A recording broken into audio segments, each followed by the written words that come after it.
Thank you for standing by, and welcome to Autodesk First Quarter and Full Year Fiscal 2026 Earnings Conference Call. At this time, all participants are in a listen-only mode. After the speaker presentation, there will be a question-and-answer session. To ask a question during the session, you will need to press star 11 on your telephone. To remove yourself from the queue, you may press star 11 again.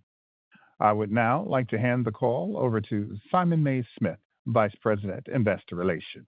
Please go ahead.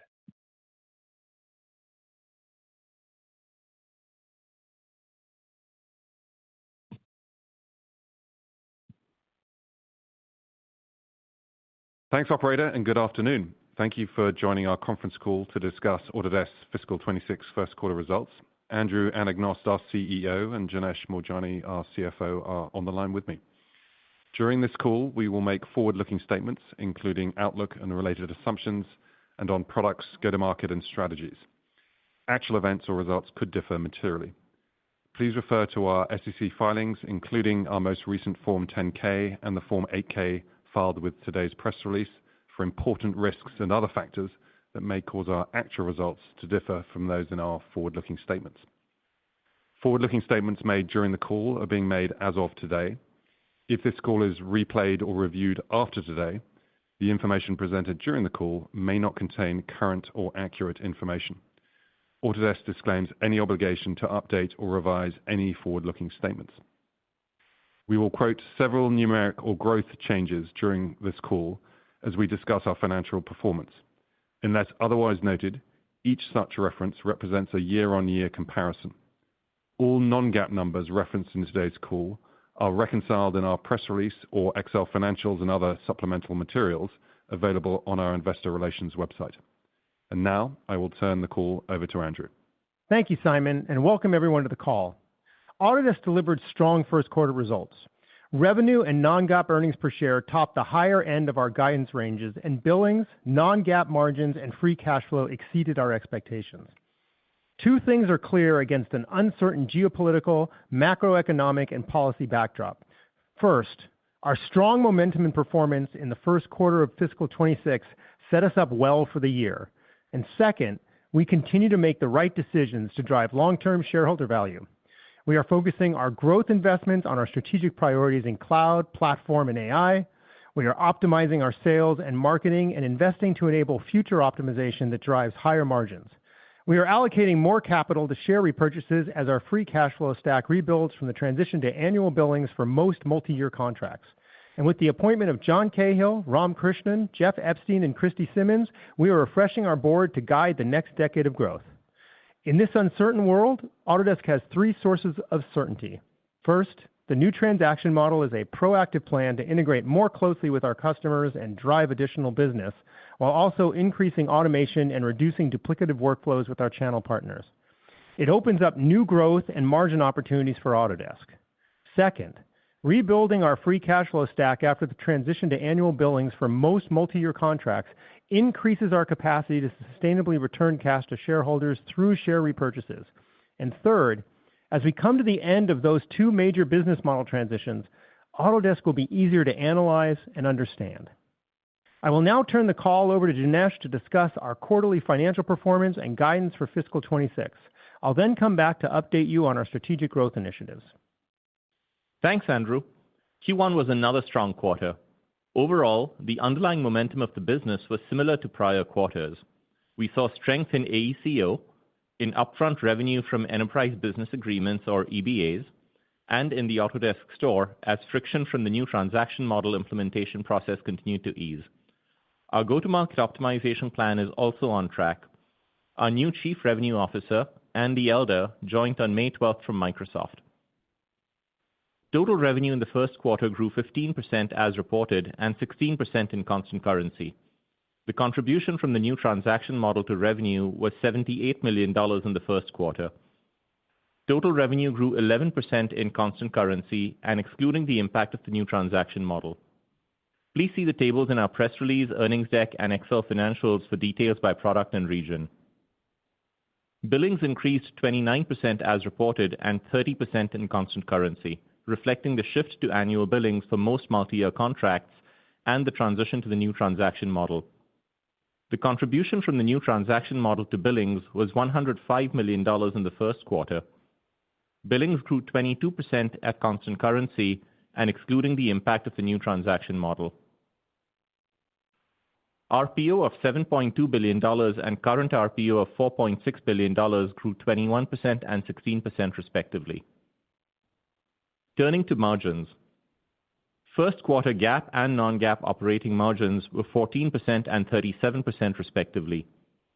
GAAP operating margins decreased 7 percentage points, primarily due to restructuring charges of $105 million and a one-time non-cash charge of $54 million, reflecting a cumulative adjustment in stock-based compensation since fiscal 1999 related to the company's employee stock purchase program.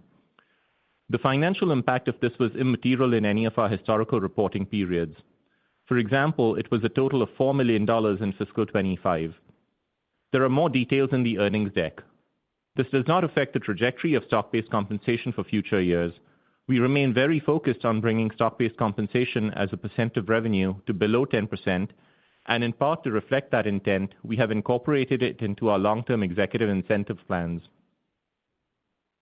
Non-GAAP operating margins were strong, increasing 3 percentage points. This reflected operating leverage from ongoing cost discipline and timing benefits from restructuring, partly offset by the margin drag from the new transaction model. First quarter free cash flow was $556 million. Moving on to capital allocation, we continue to focus organic investment on our strategic priorities. We purchased approximately 1.3 million shares for $353 million at an average price of approximately $269 per share. Turning to guidance. I will again speak to the numbers excluding the impacts of the new transaction model and in constant currency to give you a clearer view on the underlying dynamics of the business. In the earnings deck, you'll see that we've again split out the impact of the new transaction model and currency movements for our fiscal 26 guidance. The underlying momentum of the business in the first quarter of fiscal 26 was consistent with recent quarters. Since February, the US dollar has depreciated against major currencies and macroeconomic uncertainty has increased. The increases in our billings, revenue, and free cash flow dollar guidance ranges therefore reflect those foreign exchange movements, partly offset by additional caution in our underlying growth assumptions to reflect greater macroeconomic uncertainty. To give you a feel for what this means when compared to our prior guidance, the lower ends of our new billings and free cash flow ranges assume that new business growth for the rest of the year decelerates at roughly the same rate as during the pandemic, and that EBA renewal uplift rates deteriorate. Our underlying revenue growth guidance is unchanged because its ratable nature makes it less volatile, and our business performance in the first quarter has already incrementally reduced the risk of our guidance for the remainder of the year. So the billings guidance range increases to $7.16 billion to $7.31 billion. The revenue guidance range increases to $6.925 billion to $6.995 billion, and the free cash flow guidance range increases to $2.1 billion to $2.2 billion. On margins, the revenue tailwind from exchange rate movements is in part balanced by cost headwinds, but we've raised the bottom end of our non-GAAP guidance range, reflecting operating leverage and ongoing cost discipline. GAAP earnings per share guidance reflects in part the one-time charges taken in the first quarter. We've increased our non-GAAP earnings per share guidance, reflecting the non-GAAP operating margin increase. The slide deck on our website has more details on modeling assumptions for the second quarter and full year fiscal 26. Andrew, back to you. Thank you, Janesh. Autodesk is focused on the convergence of design and make in the cloud, enabled by platform, industry clouds, and AI. Autodesk is at the forefront of convergence because we've been evolving and investing in the business models, products, and platforms, and go-to-market that capitalize on it. Let me give you a few examples from the quarter. In AECO, one of the world's leading infrastructure consulting firms closed its 6th EBA with us, the second largest deal in Autodesk's history. Our partnership is centered around accelerating its transition to BIM, facilitating the adoption of global data standards, and standardizing on Autodesk Construction Cloud as its common data environment for digital delivery. These initiatives will enable automation to replace low-value manual tasks, enhance value-added engineering, reduce errors and rework, and establish a framework for leveraging AI. The ultimate goal is to transform its design and delivery approach and leverage its scale and expertise to accelerate growth, drive efficiency, and improve profitability. Hitachi Energy provides innovative, sustainable, and efficient solutions that support energy transition. As part of the most recent EBA renewal, it expanded adoption of Autodesk Construction Cloud, Revit, and Fusion to advance renewable energy integration and digitization.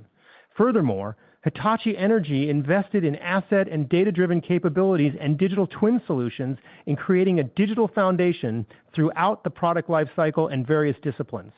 This includes enabling predictive maintenance through the real-time monitoring and analysis of grid performance.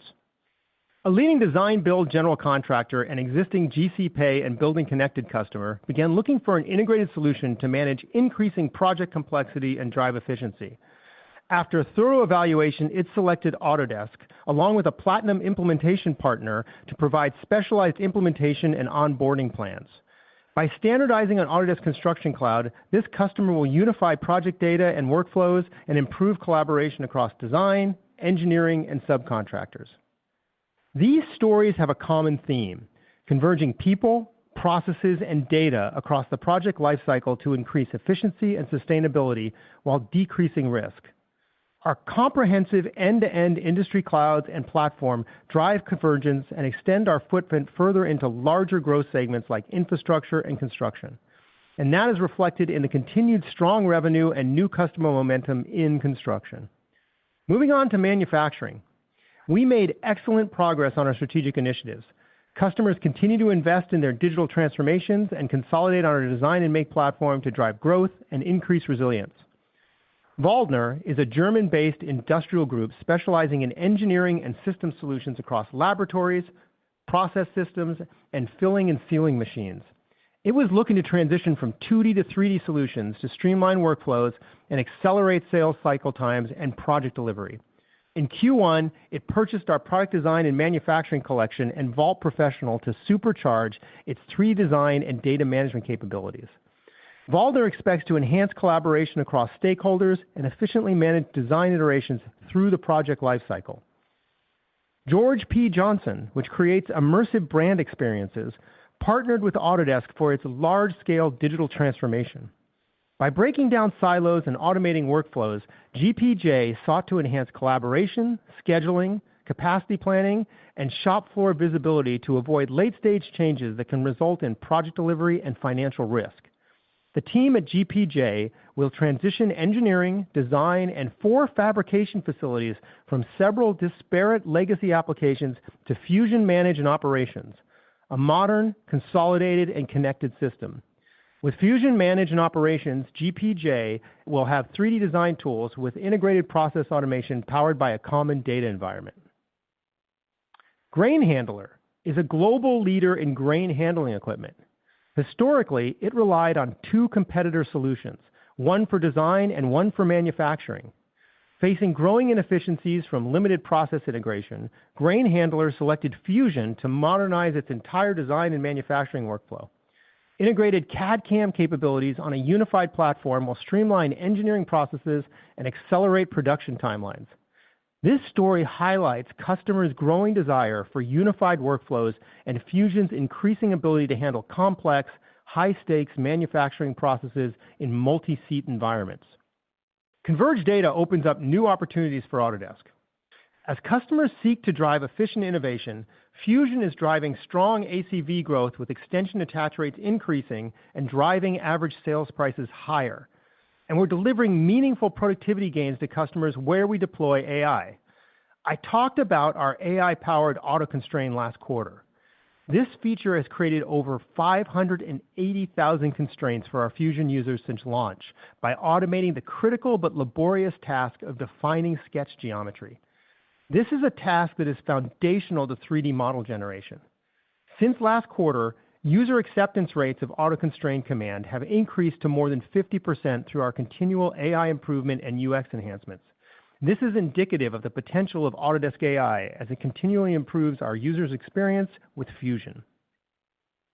In education, Austin University is preparing future engineers to drive innovation through next-generation design, analysis, and manufacturing by making the entire Autodesk product portfolio available to all students.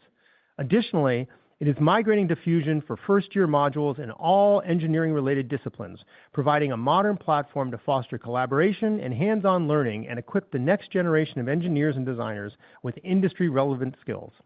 And lastly, we continue to find new ways for our customers to consume our products and services in ways that work best for them.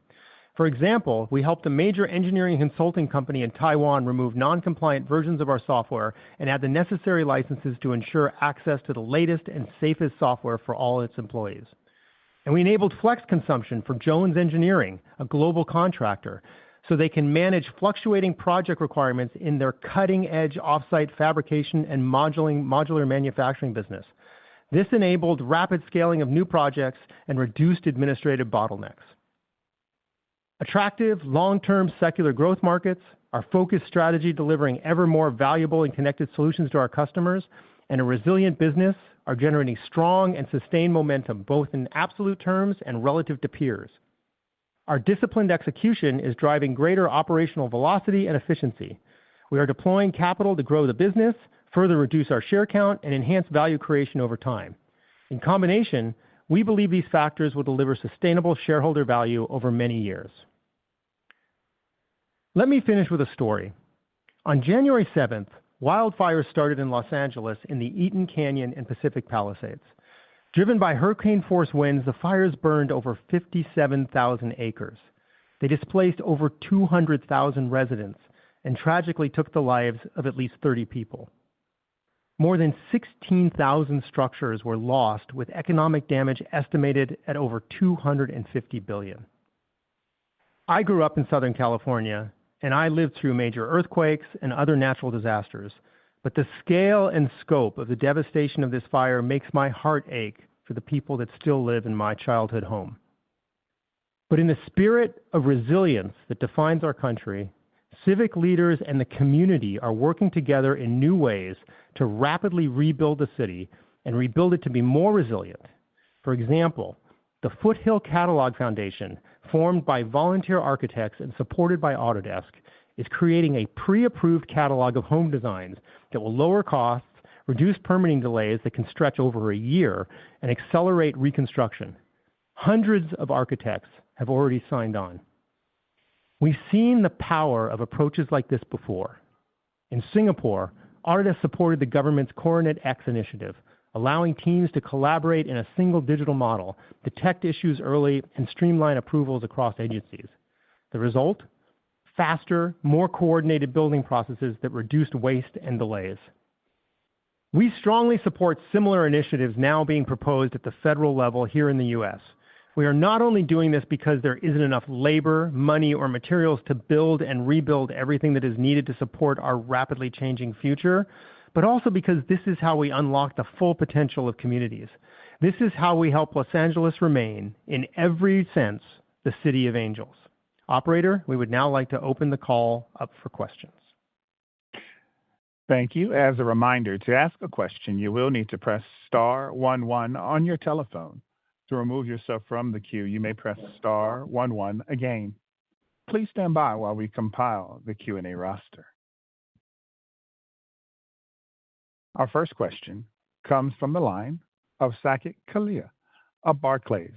Please go ahead, Saket. Okay, great. Hey, guys, thanks for taking my questions here, and a nice start to the year. Thank you. Thank you.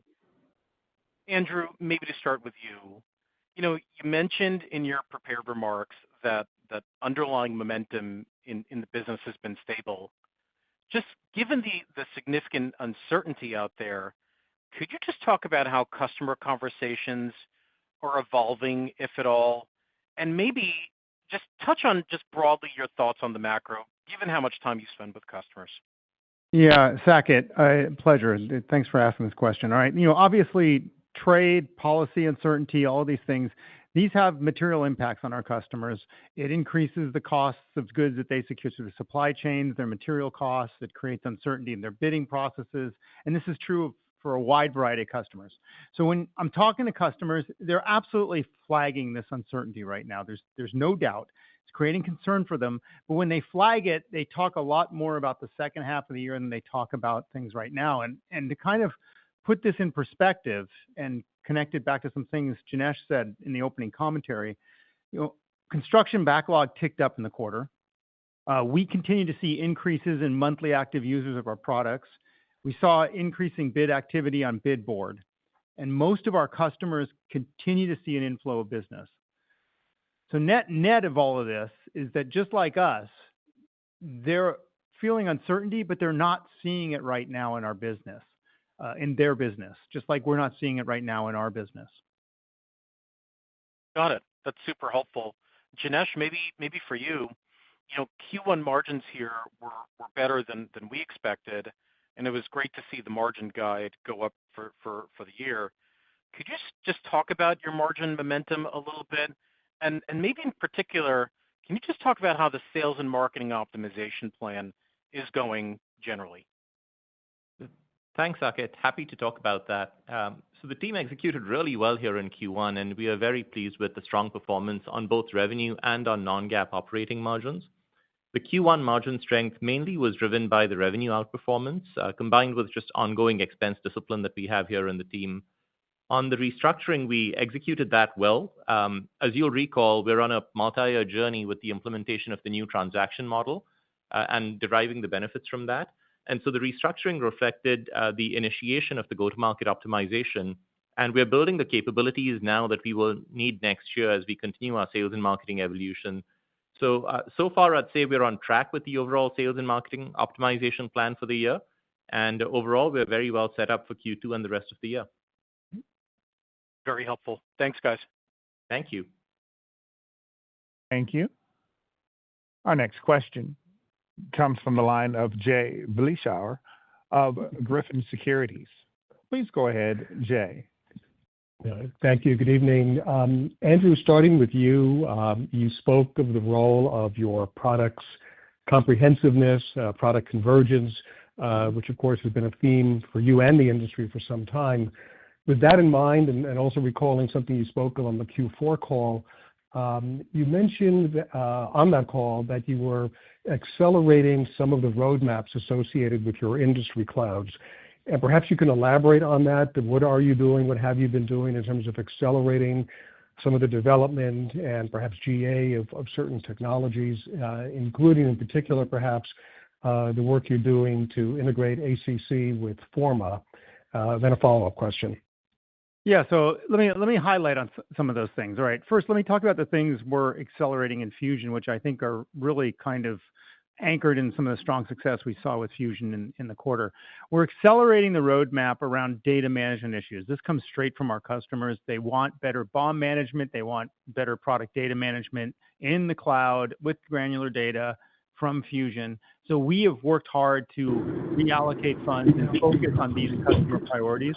As a result, we have accelerated the roadmap. You saw some things come out in Q1 that are relevant to these problems. You'll see more things coming out throughout the year, and they're an important part of driving multi-seat deals for Fusion.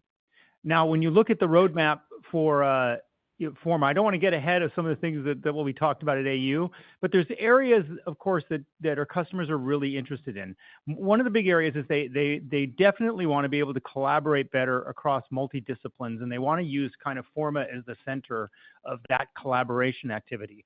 So in order to facilitate some of that, look for us to be accelerating some of the things that connect Forma deeply to Revit and other tools that are relevant to the entire interdisciplinary process, similar to some things we've done in the past. And look for us to kind of dial up the presence of Forma Board, which is a great collaboration tool, an idea collaboration tool for multidisciplinary teams, and see some of those things get a little bit more emphasis in some of the roadmap work, as well as, of course, the AI features that we're definitely focused on and have been focused on for some time. Okay. As a follow-up, we spoke, of course, tonight again about the go-to-market changes, the model changes, and so forth. One of the things that seems to be happening in parallel and maybe even accelerated by the changes you've been making is channel consolidation, particularly here in the U.S. We've seen it among some of your peers, but we've certainly seen it in your case where you now have half as many named entities with whom you count as partners as a decade ago. So the question is, what do you see as the benefits of such consolidation or perhaps the risks of any of that consolidation in your channel? Yeah. So, this is something that we've been deliberately encouraging and driving through a lot of processes and engagements with our channel partners. We want fewer, more solution-focused channel partners out there, and we want, more, and we want fewer transactionally focused channel partners out there in our ecosystem. So as a result, what you're seeing is our larger partners, our more solution-focused partners, our partners that focus on their own IP, are buying up some of the smaller gold and silver partners. And also, frankly, what you're seeing is some of the non-contracted partners and silver partners lower down in the ecosystem kind of disappearing. And we believe that that's advantageous to our business, and it's as the flow should do in terms of the evolution we're having. Now, when you look at some of the benefits associated with this, we actually saw some of these in Q1. We saw some fairly robust activity on the store, and the store grew quite nicely. And most of this activity was focused on increased price realization. And that is a result of us capturing business down market that would have gone to transactionally focused partners in the past. That's great. We want to see those customers come closer to us, and that's exactly what we saw in Q1. We're catching up based on some of the impacts of the new transaction model. I expect some of that to continue. How much of it continues moving forward is something that we just have to wait and see. But that's one of the clear benefits. The downside, of course, whenever you concentrate your partners, you want your partners to stay focused on the things that are important. Fortunately, we've corrected for that because we have some control of the commissions in terms of the things that we incent. We want our partners to not only focus on renewals, but we want them to focus on new business as well. And that's a risk we're aware of and that we correct for with the way we compensate them. Thank you, Andrew. Thank you, Janesh. Thank you. Our next question comes from the line of Adam Borg of Stifel. Please go ahead, Adam. Awesome. And thanks so much for taking the questions. Andrew, maybe for you, and building off of Jay's question on the channel, last quarter you talked a little bit about the transaction model, and I'd call it some self-inflicted hiccups as they were focusing on that as opposed to the business itself. Just curious kind of how that's progressing in general, and is there an opportunity for this to become a tailwind as the channel partners continue to focus on the new business growth you just talked about? Yeah, thank you for the question, Adam. So first off, we're definitely not seeing the kind of disruptions we saw last year and in Q4 associated with channel productivity. The channel partners are still working through adapting and onboarding their long tail of customers onto the new transaction model, but we're not dealing with the kind of systems requests or process realignments that we saw earlier in last year and towards the end of last year. So that's a really good thing. So what you should expect is that channel productivity should increase as we head out into the year, and you'll actually start to see channel partners kind of move beyond just onboarding existing customers and into kind of extending their renewal activities and extending into their new business growth activities. So we're looking forward to that, and we think it's a likely outcome of the current phase that we're in. Adam, I might just add on that for some of our channel partners, the first renewals that they'll have on the new model in the Americas will be in June, and in EMEA it'll be in September, just given that that's when those regions went live on the new model last year. But as Andrew was saying, so far so good, and it's over time we will continue to focus on how we can deliver more valuable and data-driven and connected products and services to our customers. Oh, that's incredibly helpful. Maybe just as a quick follow-up, Janesh, I think just on NRR, this is the first time it was above the 100 to 110% range, I think, in years. You talked about some of that benefit coming from the new transaction model. I guess just wanted to confirm it would have been within that range, not below the range without the transaction model. And why should we think it should be at the 110 range for the rest of the year? Thanks so much. Yeah, Adam, that's right. It's mainly the mechanical effects of the new transaction model. It's hard to disaggregate the specific percentage, but it's safe to say that excluding that effect, it would have been consistent with where it was previously and within the 100 to 110% range. Excellent. Thanks so much. Yeah. Thank you. Our next question comes from the line of Jason Celino of KeyBanc Capital Markets. Your question, please, Jason. Hey, good afternoon. Thank you. One question on kind of the numbers. So if we look at the Q1 call it revenue, constant currency, adjusted for the new model transition, that growth was 11%. Exiting last quarter, like for like, this metric was up 9%, so it actually accelerated a little bit. Maybe can you just speak to what drove that uptick, and then I'll have a follow-up. Yeah, I'm happy to. So Q1, we saw strength across the quarter. In Q1, we were obviously very pleased with the outcome that we had. I mentioned some of the drivers earlier in the prepared remarks, where some of the strength came in the quarter from AEC, a little bit more from the upfront revenue from EBAs, and also from the Autodesk store, as some of the friction from the new transactional model implementation continued to ease. So all of those were the drivers, and fundamentally, our business has been very resilient, and it's been like that over the past couple of years because we are diversified across various industries and geographies and segments. One of the things I will point out for Q1 in particular is Q1 was an easier comp, just given the timing of acquisitions that we had during fiscal 25. Most of our revenue from acquisitions last year came in Q2 to Q4.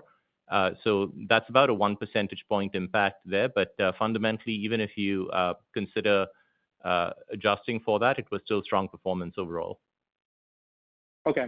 And then, keeping on this logic, when we look at the full year guidance, 8 to 9% on a normalized FX neutral basis, can you just remind us what you built in from an extra cushion perspective? I think last time you talked about the go-to-market realignment and new sales leadership, but was there any cushion built in for macro, or are either of those assumptions changed after these 90 days? Thank you. Yeah, no assumption changes with respect to our core underlying business. When we initiated guidance for the year back in February, we had been quite transparent that we had not seen anything in the business at the time, and we had assumed that the macroeconomic environment at that time would stay unchanged. So fast forward to May, the only two changes are that we've seen the US dollar weaken, and that's currency benefits that we passed along in the guide. And we do see greater macroeconomic uncertainty there, which we have now factored into the forecast. And I spelled out some of the assumptions earlier in the prepared remarks. So those are the only two broad assumption changes. If I think about what that means from the standpoint of revenue growth, particularly in the back half of the year, the slower growth in revenue in the second half is mainly a function of these guidance assumptions that we've used. As we said, we haven't actually seen that impact yet in the business, but we're prepared for it, and we just think it's prudent to factor that in. Perfect. Thank you. Thank you. Our next question comes from the line of Elizabeth Porter of Morgan Stanley. Please go ahead, Elizabeth. Great. Thank you so much. I wanted to follow up on some of the AI comments around auto-constrained usage. I think it's just great to hear the usage and acceptance rates increase. So looking ahead, are there any particular areas where you see the biggest opportunity to launch more AI functionality? How should we think about the pace of deployments? And understanding it's still really early, what could this mean for an opportunity to improve upsells or start to use the price lever a little bit more, just given you could be driving a lot more innovation in the portfolio? Thank you. Yeah, thank you for that, Elizabeth. So first off, let's just restate our philosophy here. We're very interested in delivering highly specific AI enhancements that drive real productivity gains for our customers, things that attack problems or challenges that our customers have that are either deeply repetitive or time-consuming, and that we can kind of point them to and solve the problem for them. The auto-constraint feature is a great example of that. What we're doing with drawing automation is another great example of that. You should look for us to continue to roll out features like that. Now, these are pretty intelligent features. Remember, these are built off of our own foundation models. These are models that actually understand a sketch, so to speak, and they understand geometry. Look for us to continue to roll out increasingly sophisticated tools that kind of take away some of this grunt work from the customers and allow them to be more productive with the tools they have. And there will be long-term opportunities for us. One, in Fusion land, we intend to make Fusion the most AI-powered tool out there in the mechanical design market. That is going to be a clear advantage for us as we move to continue to displace competitors. And currently we're gaining market share right now. We look to accelerate that with AI primarily as one of the key tools. Now, as you look into AEC land, you're going to see more tools specifically coming out in Forma that actually enhance Forma's already existing AI capabilities. You'll see some interesting things coming out there, again, targeted at some of these repeatable processes. Eventually, this will also translate into new opportunity. There's two ways that Forma's increasing capabilities translate into opportunity. One is it makes it easier to take sophisticated 3D down market. Two, ultimately, it will make the total solution more powerful. And at some point, we will be able to recover price like that, but it's still early days. Let us deliver some of the value, and the customers recognize that, and then we'll be able to kind of explore the deeper implications in terms of revenue uplift. Great. Thank you very much. And then just as a quick follow-up, I believe last quarter there was a reference about possible disruption from the restructuring plans and the CRO transition, which was prudently included in guidance. It sounds like it's been minimal disruption thus far, but could you just provide a little bit more color on what you're seeing? And is there any point in the year where you feel like we would be getting more comfortable that these risks are behind us? Thanks. Yeah, look, I'll take that, and Janesh can add anything if he wants to add anything. Look, obviously, we undertook a fairly major restructure in the first quarter. We had mitigation plans. We had other things associated around that to make sure that we kind of manage the disruption. We did factor some disruption in, and of course, there was disruption associated with such a large action like that. But we also had some other aspects of the business that showed improvement. The store was another great example of where we saw improvement. We saw improvement in upfront revenue. So there was some offsetting momentum in the business as well that helped us get through some of these things. As you look through it, we already have our new CRO in place. The acting CRO was one of our team, Elizabeth Zorin's on our team, so she was the acting CRO. She's here to bridge the new CRO over. While we're not kind of through the total knothole on getting through all these things, we feel like we have this under control and that we've kind of accounted for the risks associated with that. Janesh, do you want to add anything? No, I think, Andrew, that you summarized nicely. Great. Thank you. Thanks, Elizabeth. Thank you. Our next question comes from the line of Bhavin Shah of Deutsche Bank. Please go ahead, Bhavin. Great. Thanks for taking my questions, and congrats on the strong start to the year. Janesh, just one clarification for you on the guidance. It sounds like you're embedding incremental prudence just in terms of the macro. And just clarifying that you're not seeing anything yet in the business that's cautioning you this. It's more the headlines and the customer conversations that you're having that's enabling you to do this, or is there something that you're seeing today?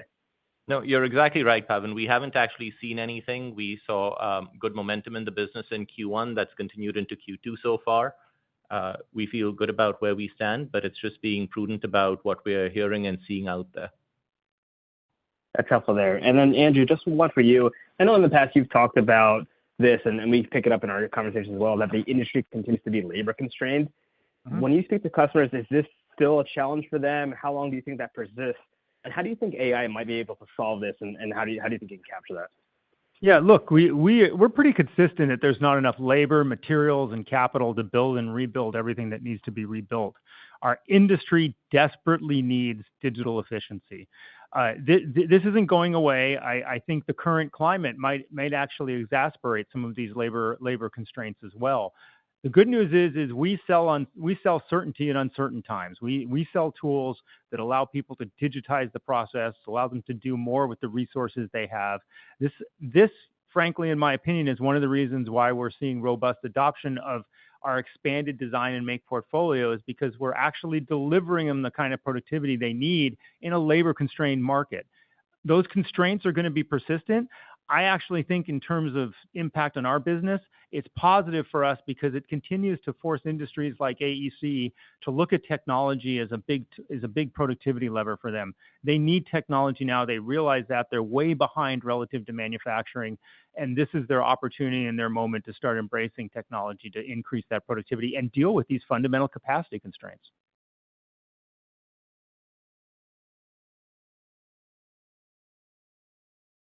Thank you. Our next question comes from the line of Joe Vruwink of Baird. Please go ahead, Joe.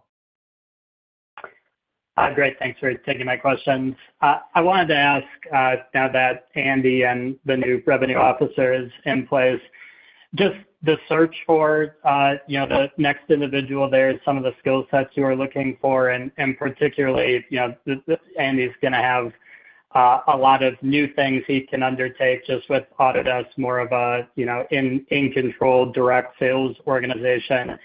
Some of the opportunities you're thinking about going forward, and Andy is going to be tasked to lead.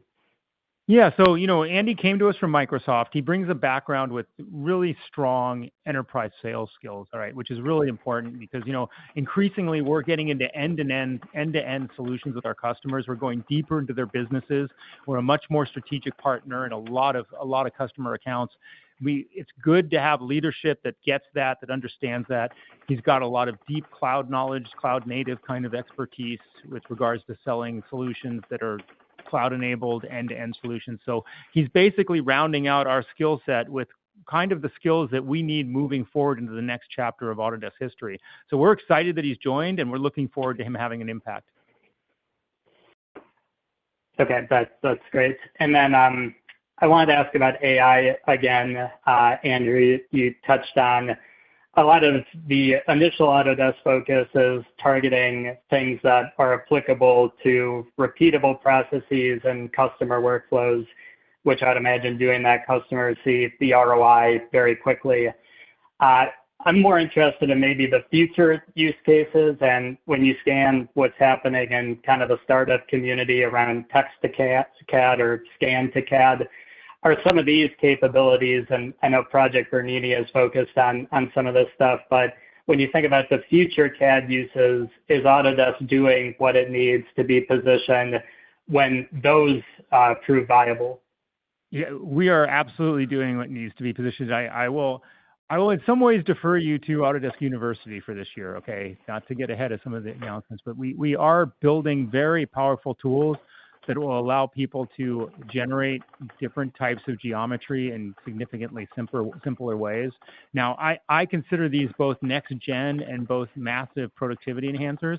Yes, obviously we are looking at highly disruptive things that actually dramatically change the workflows. We not only are doing some of these things organically, but we watch some of these companies externally as well.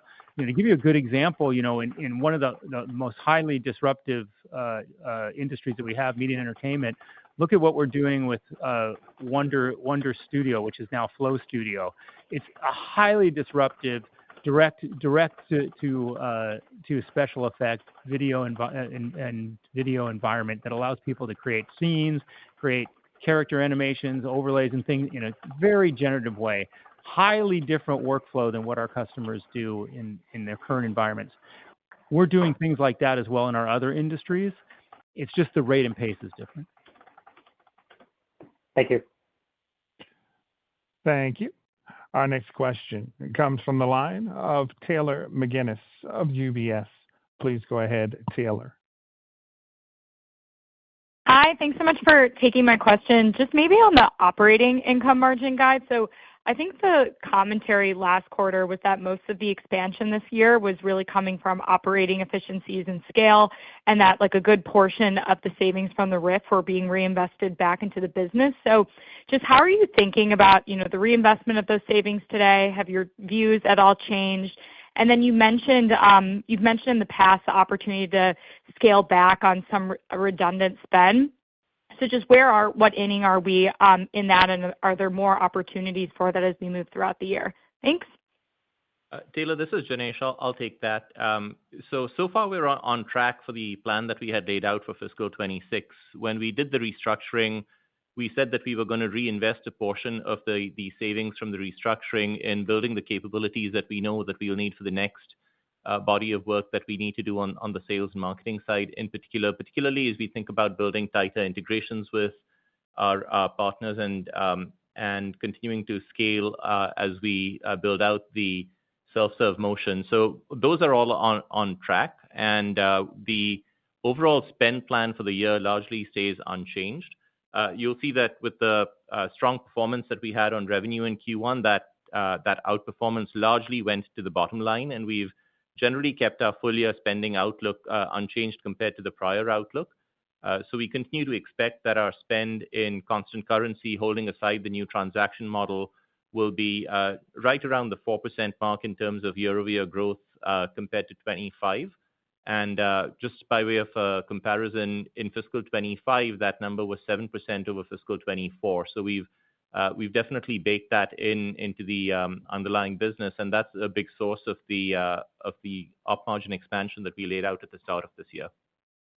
Yeah, and to reinforce that just a little bit, Taylor, we're on a multi-year journey to driving productivity enhancements in our sales and marketing organization. We're working on systems and processes, like Janesh said, that lead to future and ongoing optimizations that will turn into productivity and ultimately turn into margin growth. So this is not a one-and-done kind of situation. This is an ongoing kind of effort within the company. Perfect. Thank you so much. Thank you. Our next question comes from the line of Michael Turrin of Wells Fargo Securities. Please go ahead, Michael. Hey, great. Appreciate you taking the questions and all the commentary throughout the call.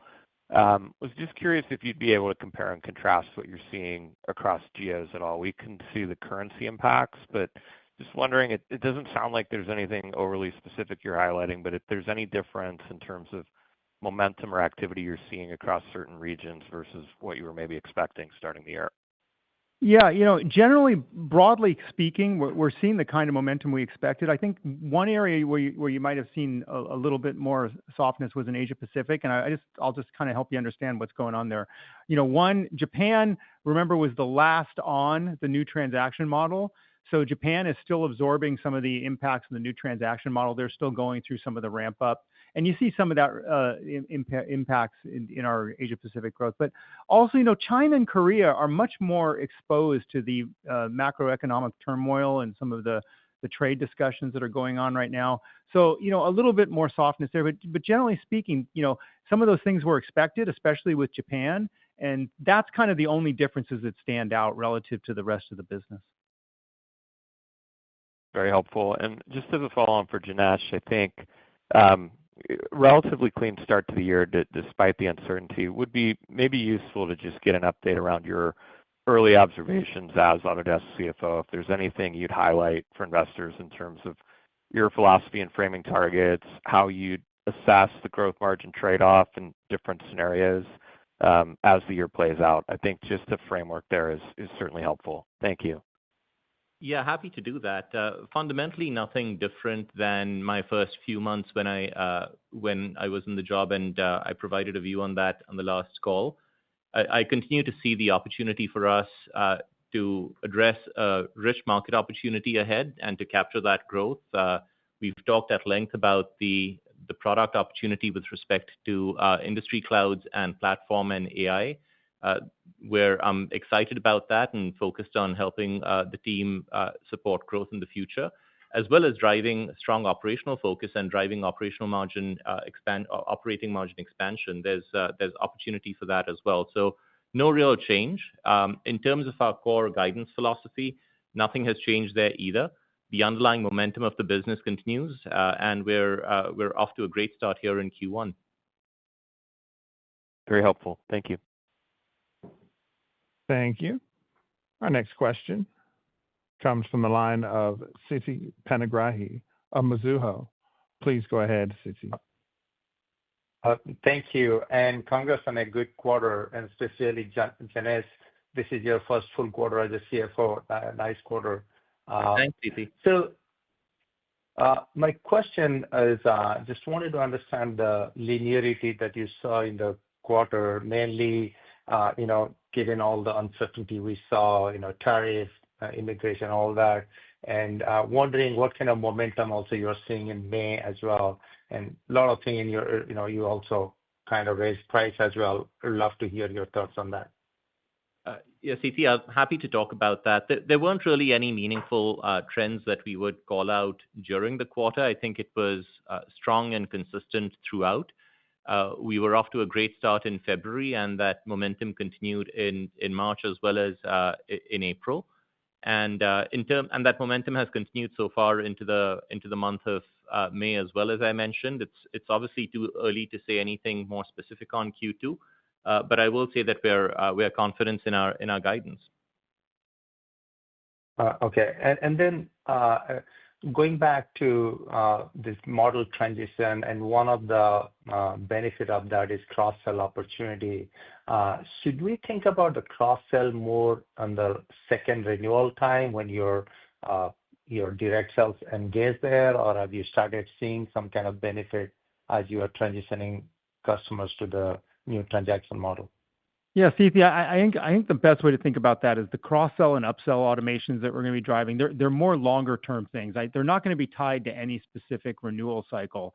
So look for those as something that kind of like gets built into our business cadence and allows us to kind of more easily grab. We can actually do these things off-cycle in the future. The systems will be able to support customers adding additional capabilities or moving to flex in the middle of a cycle. So it's something that will be dynamically introduced into our business, not tied to any individual renewal event or event like that in the future. So that's part and parcel of the investments we're making in some of the additional systems upgrades and systems work. It allows us to kind of do some of these more dynamic adjustments throughout the customer's life cycle. Thanks for that color, Andrew. You're welcome. Thank you. Our next question comes from the line of Ken Wong of Oppenheimer and Company. Please go ahead, Ken. Fantastic. I just wanted to build on Taylor's question about the go-to-market transition and kind of the cost coming out of the P&L. We saw a big downtick in duplicative costs after you guys moved all of your partners over across the regions. Is there another goalpost that we should be thinking about that sees another big swatch of expense coming out? Would that be getting everyone across on the first renewal, or anything you guys could spotlight that we should be thinking about or looking for? I think it's too early to talk about what the specifics of the ongoing sales and marketing optimization at this stage. The work that we need to do is to continue to build the capabilities to enable the future of the sales and marketing optimization.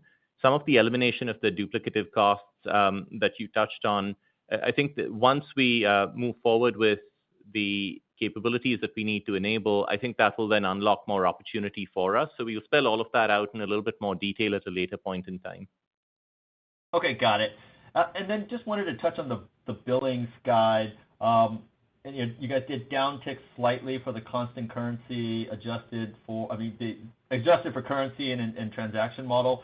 Just wondering, kind of what did you guys run into from a headwind perspective that impacted the transaction model piece of that guide?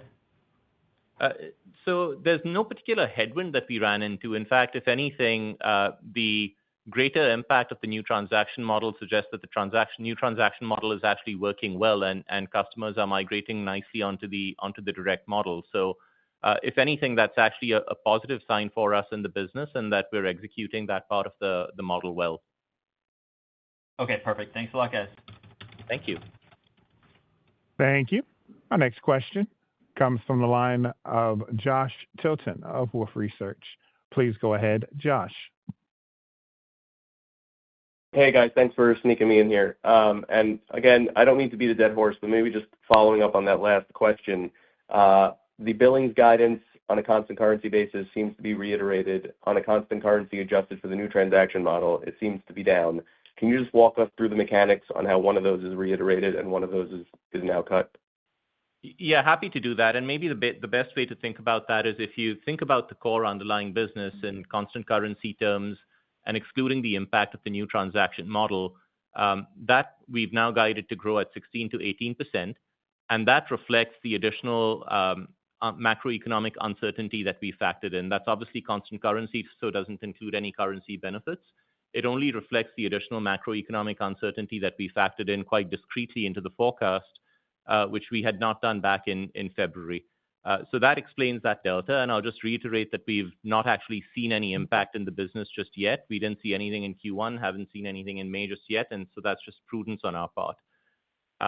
The other piece then is the impact of the new transaction model itself. And we're seeing a greater tailwind from that because we are seeing greater adoption of the new transaction model. So that is actually giving us a greater tailwind mechanically to the billings number. And that's why that impact increased by 1 percentage point, which gets you back to the same constant currency growth rate that we had including the new transaction model back in February. Okay. And then maybe just as my follow-up, I think in the prepared remarks, it was mentioned that you were seeing most of the multi-year deals renew as annual.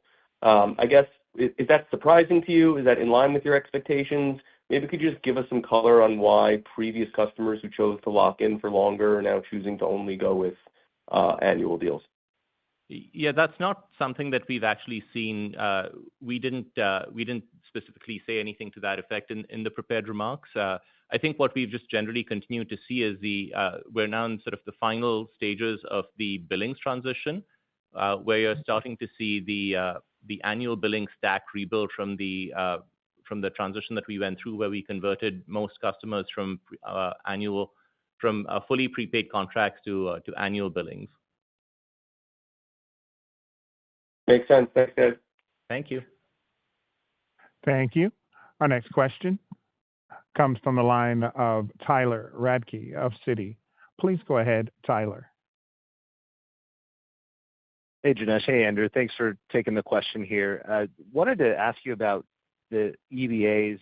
Janesh, I think you talked about some higher than expected upfront revenue in the quarter, or at least pointed to that as a source of outperformance. So did the EBA timing land a little bit different than you expected? And just given the conversations you're having with other EBA customers, how are those expansions tracking or trending relative to what you've seen typically? Yeah, Tyler, great question, and it's great to talk to you again. So on the upfront revenue, that was one of the contributing factors. It was not outsized. It was just one of several factors that helped the overall revenue number in the quarter. We also saw strong billings linearity in the quarter. As I mentioned a few minutes ago, we saw consistent performance across February, March, and April. And that billings linearity also helped us a little bit from the standpoint of the ratable revenue recognition that we get in the quarter. So we saw strength universally across the 3 months. In terms of what we're seeing with respect to how customers are thinking about their renewals and uplift on EBAs, again, so far we haven't seen anything in terms of either renewal rates or in terms of the uplift associated with that. There's always an occasional contract here or there that might be an outlier, but fundamentally the momentum that we've seen in the business has continued. And we've just factored some prudence associated with that as we've built the guide in case that deteriorates in the future, but we haven't seen that yet. Okay, helpful explanation. And if I could ask follow-up just on pricing philosophy. So certainly this was well before your time, Janesh, and probably dating back to Andrew when you took the reins. But the beginning of the subscription transition, you offered kind of annual price locks for a lot of customers to migrate them over from maintenance. I think it was capped around 3 to 4%. And over the last decade or so, you have delivered a lot of innovation to the platform, not to mention what you're doing on the AI side. So how are you thinking about the uplift or the pricing philosophy as those customers come up for renewal and you kind of get them back to standard pricing over time? Yeah, so that's the customer that we call the maintenance to subscription cohort. They were actually given 10-year kind of visibility to price increases and price changes in their plan. That program will sunset in the next foreseeable future. You can do the math in terms of 10 years from when the subscription transition began. Ultimately, we will give price increases to that cohort that are consistent with the value we deliver, but it's just too early to talk about that. But again, that program hasn't fully sunsetted yet, but it will out there in the future, in the near future. Great. Thank you.